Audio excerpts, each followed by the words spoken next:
নিজেদেরকে শিক্ষা ব্যবস্থায় শিক্ষা, সংস্কৃতি, অর্থনীতি, স্বাস্থ্য সহ সকল পর্যায়ের দায়িত্ব পালনের এক সংগঠনের নাম। সংগ্রামী ছাত্র জনতা ইহকালীন শান্তি এবং পরকালীন মুক্তির লক্ষ্যে মানবতার সেবায় দেশ পরিচালনা করে আল্লাহর সন্তুষ্টি অর্জন করে বাংলাদেশ জামাত ইসলামী চায় ইহকালীন শান্তি এবং পরকালীন মুক্তি। যেটা সাধারণ ভাষায় আমরা বলি উই ওয়ান্ট জাস্টিস, আমরা ন্যায় এবং ইনসাফপূর্ণ একটি সমাজ প্রতিষ্ঠা করতে চাই এবং সেই সমাজ প্রতিষ্ঠা একমাত্র আল্লাহর আইন ছাড়া আর কোন আইন দিয়ে সম্ভব।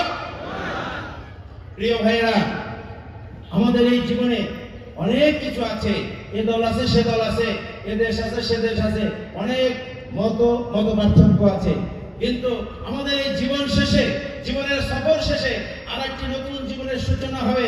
সেই জীবনের নাম পরকাল বা মৃত্যুর পরের যে জীবন, সেই জীবনে শুধু দুইটা জিনিস আছে। কয়টা? একটা জান্নাত আর একটা, আপনারা কোথায় যাবেন?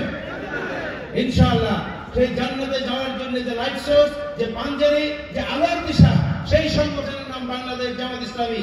আমরা আজকের এই প্রোগ্রাম থেকে বাসায় গিয়ে বাংলাদেশের প্রত্যেক ঘরে ঘরে প্রতিটা মানুষের কানে কানে জান্নাতে যাওয়ার সেই মন্ত্র মহাগ্রন্থ আল কোরআন এবং আল্লাহ রাসূলের সুন্নাত পথে পরিচালিত করার জন্য আহ্বান জানিয়ে আমরা আমাদের জীবনকে, জীবনের শেষ মুহূর্ত পর্যন্ত আমাদের কাজকে চালিয়ে যাবো ইনশাআল্লাহ। এই কথা বলেই, এই কথা ব্যক্ত করেই আমার বক্তব্য শেষ করছি। আসসালামু আলাইকুম ওয়া রাহমাতুল্লাহ।